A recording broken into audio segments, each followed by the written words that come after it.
श्रीमद्रामायणे वाल्मीकीये आदिकाव्ये युद्धकाण्डे 88तमः सर्गः। विभीषणवचः श्रुत्वा रावणिः क्रोधमूर्च्छितः अब्रवीत् परुषं वाक्यं वेगेनाभ्युत्पपातः। उद्यतायुधनिस्त्रिंशः रथेषु समलङ्कृते कालाश्वयुक्ते महति स्थितः कालान्तकोपमः। महाप्रमाणम् उद्यम्य विपुलं वेगवद्दृढं धनुर्भीमं परामृश्य शरांश्चामित्रशातनान् तं ददर्श महेश्वासः रथेषु समलङ्कृतः अलङ्कृतम् अमित्रघ्नं राघवस्यानुजं बली। हनुमत्पृष्ठमासीनम् उदयस्थरविप्रभम् उवाचैनं समारब्धः सौमित्रिं सविभीषणम् तांश्च वानरशार्दूलान् पश्यध्वं मे पराक्रमम् अद्य मत्कार्मुकोत्सृष्टं शरवर्षं दुरासदम्। मुक्तं वर्षमिवाकाशे वारयिष्यथ संयुगे अद्य वो मामका बाणाः महाकार्मुकनिःसृताः विधमिष्यन्ति गात्राणि तूलराशिमिवानलः तीक्ष्णसायकनिर्भिन्नान् शूलशक्तिरुष्टितोमरैः अद्य वो गमयिष्यामि सर्वानेव यमक्षयम्। क्षिपतः शरवर्षाणि क्षिप्रहस्तस्य मे युधि जीमूतस्येव नदतः कः स्थास्यति ममाग्रतः। रात्रियुद्धे मया पूर्वं वज्राशनिसमैः शरैः शायितौ स्थो मया भूमौ विसङ्नौ सपुरःसरौ। स्मृतिर्न तेऽस्ति वा मन्ये व्यक्तं वायमसादनम् आसीविषमिव क्रुद्धं यन्मां योद्धुं व्यवस्थितः। तच्छ्रुत्वा राक्षसेन्द्रस्य गर्जितं लक्ष्मणस्तदा अभीतवदनः क्रुद्धः रावणिं वाक्यमब्रवीत्। उक्तश्च दुर्गमः पारः कार्याणां राक्षसत्वया कार्याणां कर्मणा पारं यो गच्छति स बुद्धिमान्। सत्वमर्थस्य हीनार्थः दुरवापस्य केनचित् वचो व्याहृत्य जानीषे कृतार्थोऽस्मीति दुर्मते।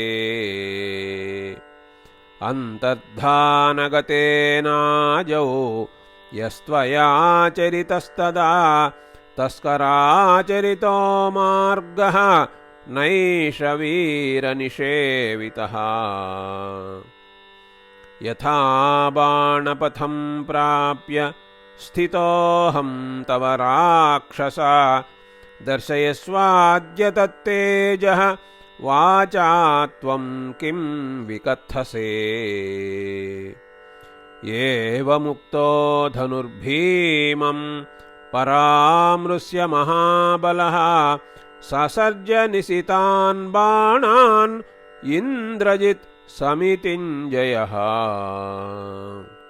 तेन सृष्टाः महावेगाः शराः सर्पविषोपमाः सम्प्राप्य लक्ष्मणं पेतुः स्वसन्त इव पन्नगाः।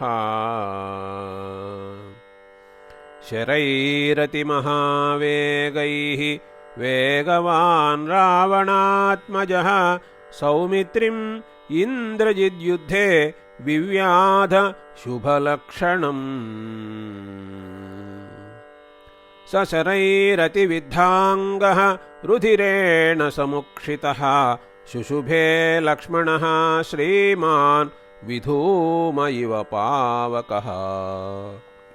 इन्द्रजित्वात्मनः कर्म प्रसमीक्ष्याधिगम्य च विनद्य सुमहानादम् इदं वचनमब्रवीत्। पत्रिणः सितधारास्ते शरामत्कार्मुकच्युताः आदास्यन्तेऽद्य सौमित्रे जीवितं जीवितान्तगाः। अद्य गोमायुसङ्घाश्च स्येनसङ्घाश्च लक्ष्मण गृध्राश्च निपतन्तु त्वां गतासुं निहतं मया। क्षत्रबन्धुं सदा नार्यं रामः परमदुर्मतिः भक्तं भ्रातरमद्यैव त्वां द्रक्ष्यति मया हतम्। विशस्तकवचं भूमौ व्यपविद्धशरासनं हृतोत्तमाङ्गं सौमित्रे त्वामद्य निहतं मया। इति ब्रुवाणं संरब्धं परुषं रावणात्मजं हेतुमद्वाक्यमत्यर्थं लक्ष्मणः प्रत्युवाचः। वाग्बलं त्यज दुर्बुद्धे क्रूरकर्मासि राक्षस अथ कस्मात् वदस्येतत् सम्पादय सुकर्मणा। अकृत्वा कत्थसे कर्म किमर्थमिह राक्षस कुरु तत्कर्म येनाहं श्रद्दध्यां तव कत्थनम्। अनुक्त्वा परुषं वाक्यं किञ्चिदप्यनवक्षिपन् अविकथन् वधिष्यामि त्वां पश्य पुरुषाधमा।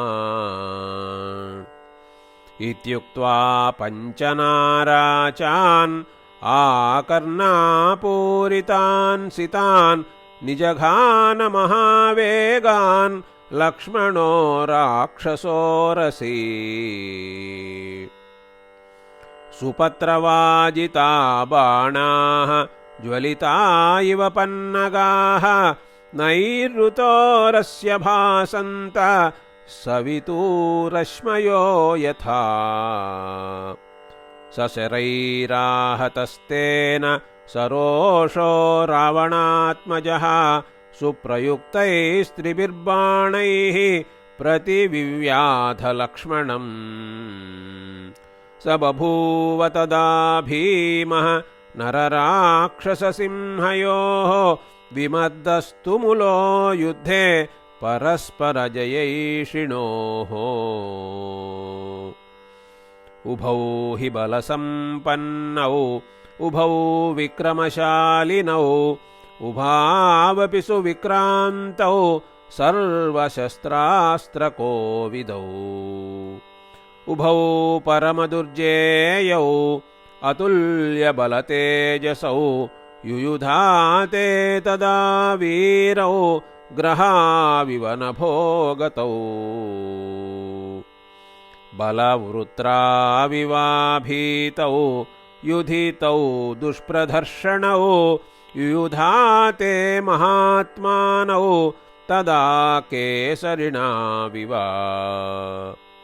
बहून् अवसृजन्तौ हि मार्गणौघान् अवस्थितौ नरराक्षससिंहौ तौ प्रहृष्टौ अभ्ययुध्यताम्। सुसम्प्रहृष्टौ नरराक्षसोत्तमौ जयैषिणौ मार्गणचापधारिणौ परस्परं तौ प्रववर्षतुर्भृशं शरौघवर्षेण वलाहकाविव अभिप्रवृद्धौ युधि युद्धकोविदौ शरासिचण्डौ सितशस्त्रधारिणौ अभीक्ष्णमाविव्यधतुर्महाबलौ महाहवे शम्बरवासवाविव इति आर्षे श्रीमद्रामायणे वाल्मीकीये आदिकाव्ये युद्धकाण्डे 88तमः सर्गः।